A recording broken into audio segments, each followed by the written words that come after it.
Hey guys, just a quick word on the video that you're about to watch or that you've clicked on to watch. It is a re-upload, and that's something I very rarely do. I can maybe think of 1 or 2 times ever in the past when I've done that, and it's usually because I kind of have to, and that's the case here. So this video on Smith & Wesson's M&P 2.0 22 Magnum is one that I did present in the past, but YouTube has changed some of its policies, and there were aspects of this video or some elements in this video that I knew I would have to change in order to be compliant with those policies. So I took the original video down, but it's a good review and it deserves to be out here. So I modified it a little bit and I'm putting it back up. If you've never seen it before, shouldn't make any difference. There's nothing substantial or nothing in terms of the meaning or content that's been altered. Again, just a few small details that I had to change. And if you have seen it before and you're either here to view it again or you're curious as to why I uploaded this old video as a new one, well, sit back and enjoy it again.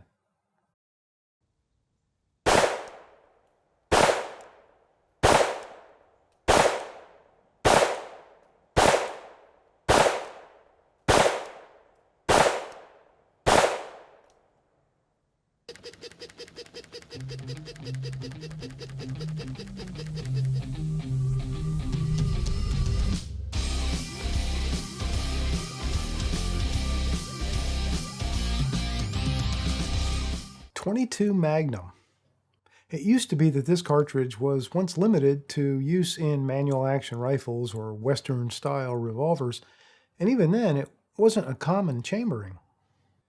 When .22 long rifle wasn't powerful enough for the job at hand, perhaps small game hunting or pest control, people would reach for the .22 Magnum.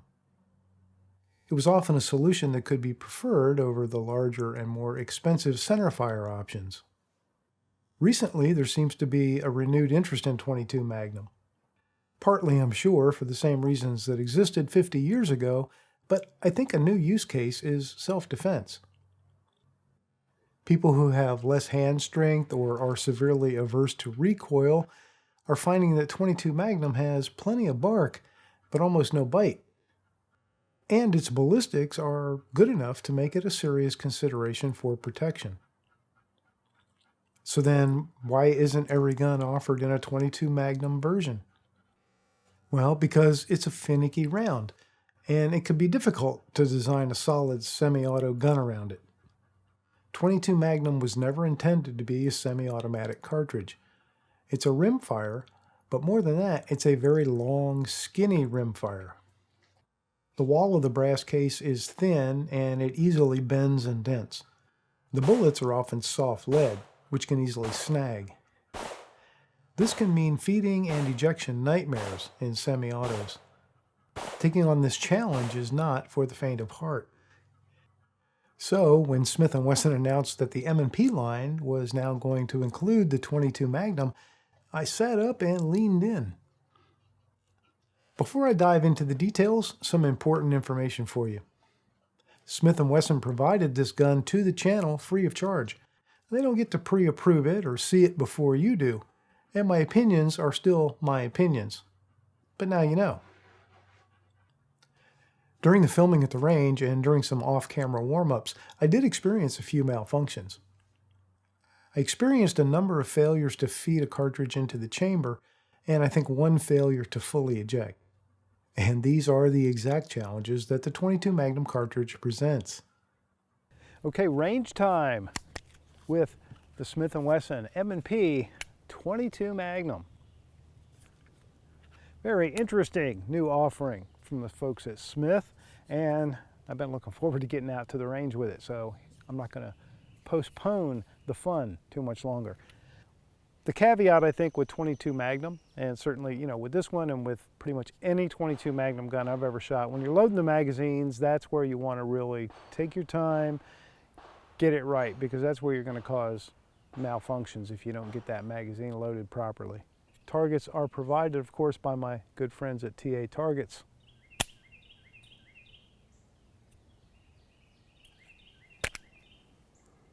All right, so we didn't want to load that first round. There we go. All right. Chambering that first round was a little bit of a challenge. This gun is equipped with a thumb safety, a manual thumb safety.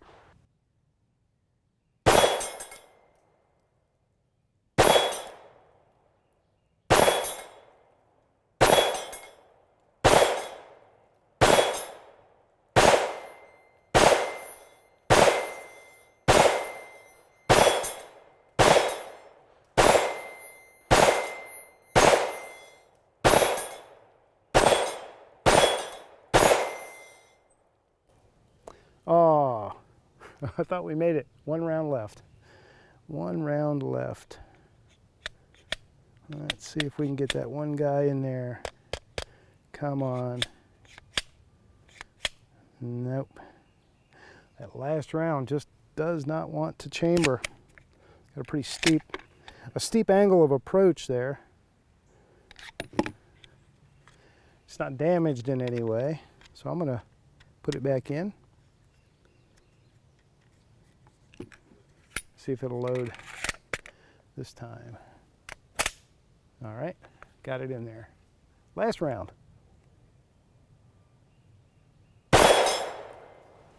Okay, so just judging by my target down there, it looks like I was a little bit lower left for a lot of my shots. That's, if I'm gonna be off, I'm gonna be off low left. I'm shooting CCI Maxi Mag 22 Magnum. That is on the list of recommended ammo for this gun, recommended by Smith & Wesson. They have a list which I will share with you. I will put somewhere in this video, maybe here, seems like a good place. I'll put a list of all the recommended ammunition that Smith recommends you use in this particular gun. This is one of them. It's probably my go-to ammo when it comes to 22 Magnum. Number one, it's probably the easiest to find, and it seems to be the most reliable in the most number of firearms. So I didn't bring much variety today other than the CCI. I did bring some of the Hornady 30 grain, and I may try that later, I may not. All right. Okay, we got the first round chambered. That's a good thing. And it seems like maybe the slingshot method for starting out is better than using the slide stop, slide release to try and drop that first round. It looks like a center hold is what this gun likes, because it is putting it right dead on. I'm holding this sight, which is a really nice sight, by the way. I'll show you close-ups. I'm putting this sight right in the middle of these targets, these plates, and that's where it's putting them. It is also, not to jinx it, or me, performing really well with this magazine.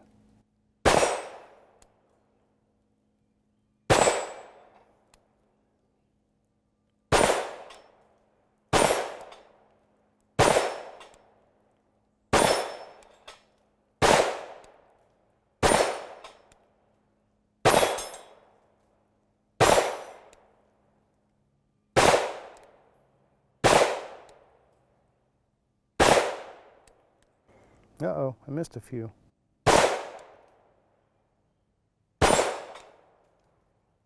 All right. It's gas operated. The M&P 22 Magnum features the Tempo barrel system, which uses a front gas port to control the action. That barrel is housed in a barrel shroud that includes the lug and provides stability over the gas system. It appears to be very similar to the M&P 5.7, and it's my understanding that much of that design is present here. I've never tested a 5.7, so I don't know that for certain. It's a good-sized handgun, but it feels smaller in the hand than it looks. The overall length is 8.4 inches, and it stands 5.9 inches tall. The polymer frame is 1.13 inches wide, and the whole gun weighs in at just 22 ounces. The actual barrel length is 4.35 inches. That barrel and the slide that it lives in are stainless steel and finished in rugged Armornite finish. The iron sights are comprised of a blackout rear sight with anti-glare serrations and a fiber optic front sight that gathers a ton of light. The sight radius is an impressive 7 inches, helping to make this gun an accurate shooter. Okay, back to the malfunctions at the range. It seemed that with each magazine I shot, they were fewer and fewer. I shot a total of about 200 to 250 rounds, and by the end of the range day, the feeding problems seemed to be completely gone. This might be a situation of being patient for 100 or so rounds for break-in. It also could have been that the first magazine or two were my learning curve in loading it properly. There's always that possibility. 22 Magnum magazines do require special attention. Okay, now I have 20 rounds in each magazine, and that was really because I had 40 rounds left in the box, and that's math I could do in my head. Okay, that's always a good sign. So let's see how we do with 220s. And I'm just going to go around the array. I'm going to tell you about what I'm experiencing and what I think of this gun. So first off, I love the sights. Blacked out rear, nice size notch, and a beautiful glowing sort of yellow-green fluorescent front sight dot. Really good sight picture. As I mentioned, it has a center hold. It likes to put the bullet right where that dot is. Speaking of dots, the gun is optics ready. So you can mount a red dot on the gun.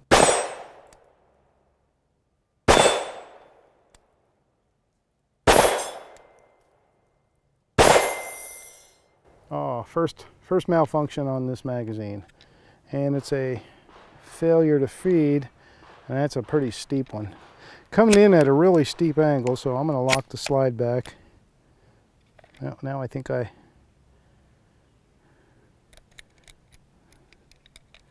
All right. Oof.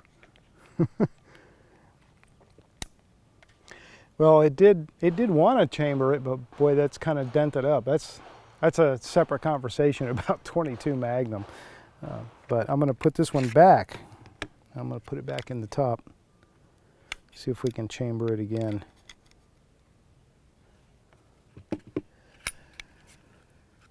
And while I'm on the topic, while I'm doing this, I put on the manual safety. After I locked the slide back, I put on the manual safety to take the magazine out and all that. One of the things that I really like, the safety is engaged, gun is empty, there's no magazine in it. With the safety engaged, or in the on position, you can work the slide, which is nice. Some guns you can't do that. Some guns the safety physically locks the slide. That doesn't happen. It also gives you a dead trigger, and to me what that means is a dead trigger. It doesn't physically lock the trigger so that it can't move. It just makes it ineffective. It disengages it internally when you have that safety on. What I like about this, the reason I'm mentioning all that, is because it's a very nice added level of safety when you can put the safety on, the manual safety, before you load the gun. That way, you know, if there's any kind of problem loading the gun, somebody doesn't know where their finger's supposed to be, or you know, any of that kind of stuff, you've got the safety on. All right, it chambered okay that time, so while I've got the safety on, let me see how it is to disengage. Very nice. It's right where it should be, so it's very comfortable to disengage.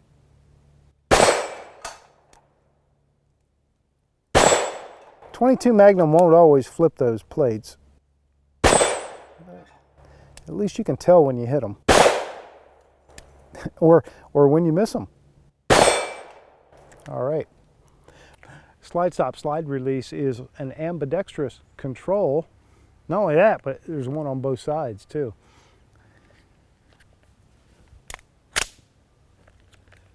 All right, onward. So I was talking about the sights and how much I like those. Very quick acquisition, and they are dialed in. So the other thing I've been noticing is the trigger, which is really nice.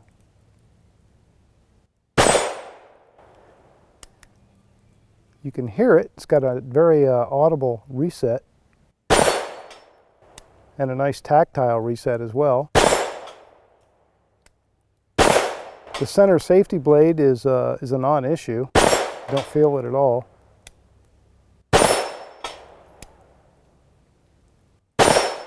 And it's a nice crisp trigger. I like it.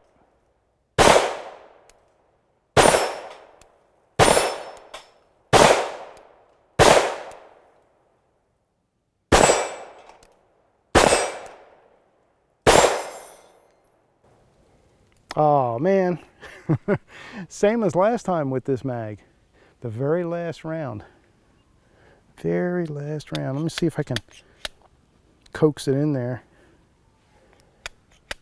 Nah, angle's too steep. So, lock the slide back, put the safety on.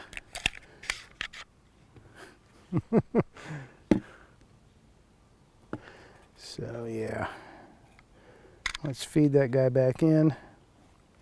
It's in perfect condition, so no dents or scrapes. And there we go.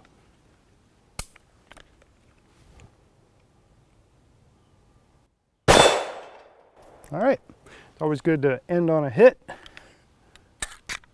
Magazines do drop nice and free. That can be a concern with polymer against polymer. Sometimes there's a little bit of too much friction there, a little bit of galling, if galling is the right word for a non-metal material.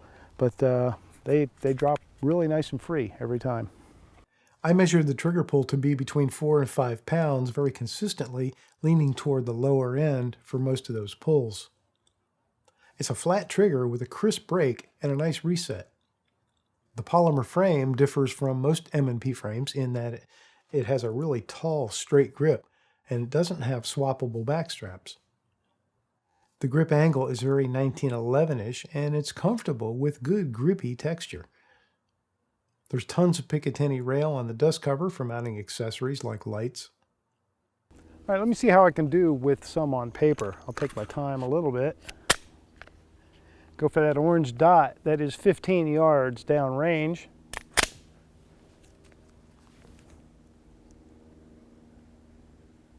And this is still the CCI Maxi Mag.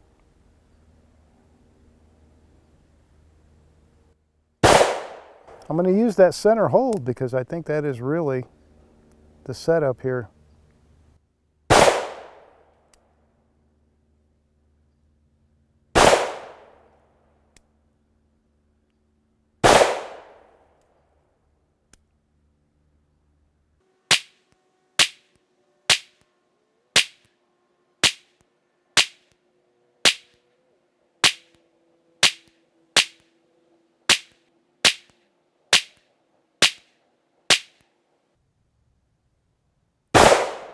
All right, so can't really see how I did at this distance with such small holes. I think made a pretty good group, and I think some went to the left, which is again kind of, that's where I err. I err to the left, but yeah, that's not bad at all. It's such a really nice shooting pistol, and in case you didn't notice, we went 20 for 20 with no problem. So I'm going to say that the problems I had first with the first magazine were probably a combination of perhaps me, maybe I didn't load them as well as I should have, and just general break-in stuff. So I think letting the springs in the gun, the springs in the magazine, sort of get a little bit of exercise seems to have made all the difference. So yeah, no issues at all. I would think that if you put a few magazines through this thing, then you're good to go. Some shooters with maybe smaller hands, like a thumbs forward grip, might find the real estate a bit cramped underneath that slide stop lever. Okay, just for fun, I have 7 rounds of Hornady. This is the 30 grain VMAX. This is also on the list of recommended ammo. So I'm going to put these 7 rounds down range at a refreshed target. I taped up the missus, and let me tell you, the missus was none too happy about it. Come for the guns, stay for the dad jokes. All right, let's try 7 rounds. Hornady VMAX.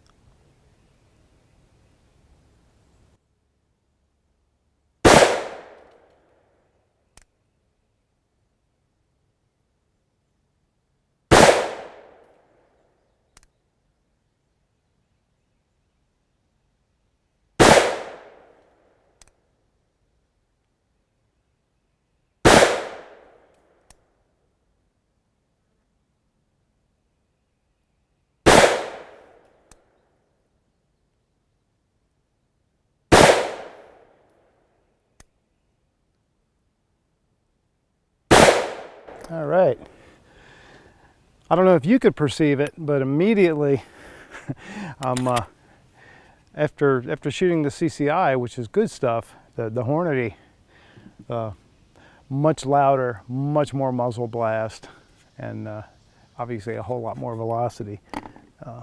No problem though, performance-wise, with those, and it looks like up to my usual pattern downrange. But this thing is accurate. This is an accurate shooter.